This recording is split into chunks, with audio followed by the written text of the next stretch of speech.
మెదక్ జిల్లా రామాయంపేట పట్టణంలో రామాయంపేట మండల బీజేపీ విస్తృత స్థాయి కార్యకర్తల సమావేశం నిర్వహించారు. ఈ సమావేశంలో దుబ్బాక మాజీ ఎమ్మెల్యే రఘునందన్ రావు పాల్గొన్నారు.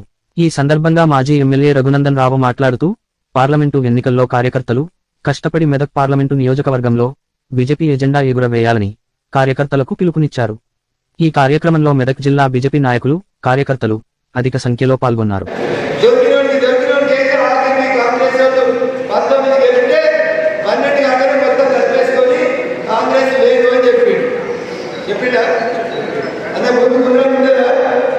ఇప్పుడు మనం అమెరికా ఉన్నామా? ఇప్పుడు అమెరికాలో ఏమైతుండే రాత్రి ఉంటాయి, అవునా? ఓ 12 గంటల అమెరికాకి ఏమొస్తుంది? పగలుతుంది. మనకేమవుతుంది? రాత్రి వస్తుంది. భూమికి ఉన్నట్టు ఉంటుందా? బీఆర్ఎస్ కాంగ్రెస్ వాడు చేస్తాడా చేయడా? వీడన్నా సుధపూసారు చేయకుండా మా ఇల్లుకు మీ ఎంత దూరం అయితే మీ ఇంటి